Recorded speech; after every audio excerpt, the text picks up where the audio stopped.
A $1.1 million campaign in 1924 didn't just build a hotel in downtown York, it turned a stuffed goat into a local legend. You may have seen this goat while having a drink at the Yorktowne Hotel bar in this edition of Hidden History. Now you know why it's there.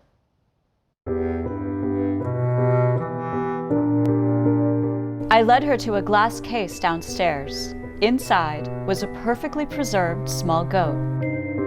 I visit him every day, I said. Charlie studied him and smiled. He's so cute. I floated up the stairs. Ghost perks. I don't need to worry about walking up steps, I said. The hotel staff call it the stairway to nowhere, but really, it leads right to my room. This little piece of local history is calling to me right from the pages of a ghost story. When I press my hand against the wall, a magical doorway appears. Take my hand, I said to Charlie, her eyes wide. She reached out, and just like that, she could see my world. The Yorktowne Hotel's eccentric landmarks are a gateway to the imagination for author and storyteller Rissa Miller. The idea to use the Yorktowne and the pieces of it was actually all in a dream. In her award-winning children's book, Room with a Boo, Rissa incorporated two aspects of real history into a fictional story. A stuffed pygmy goat and a mysterious staircase on the second floor that literally leads to nowhere. There's no magical story, there's no great back history. It just happened to be left there during a previous renovation. They say probably the one in 1957 because it's been there quite a long time. In Rissa's story, the staircase does become something magical, a passage into a ghostly world. But the goat is much more significant to the Yorktowne's founding in the early 1920s. A stubborn, hard-fought symbol of the people who built this hotel completely from scratch. An early form of crowdsourcing, as Rissa calls it. We think that's our word, we think that's our concept, but it isn't.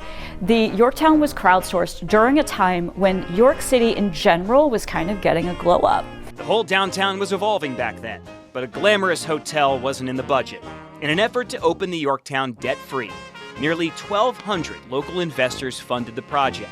The ultimate prize for the top-selling sales team, a stuffed pygmy goat. 1925, a pygmy goat was an oddity, and people loved taxidermied animal oddities at that time in history. The goat now stands encased in glass overlooking the downstairs bar. In Rissa's book, the historic mascot gets a new chapter. In the book, it became a sweet interaction that the main character, Betsy, has this pygmy goat who is her friend here at the hotel, and she goes and visits him every day in the lobby. Rissa's book isn't scary, but its paranormal themes are no coincidence, as tales of hauntings are almost as old as the Yorktowne itself, from the sounds of dancers in the ballroom to former guests who still roam the halls. I haven't personally seen any of these hauntings, but there are dozens and dozens of accounts of all of them, both from the staff and from guests. Whether it's the restless spirits of the past or a stuffed goat that witnessed it all, the Yorktowne Hotel proves that the best history isn't just remembered, it's brought back to life.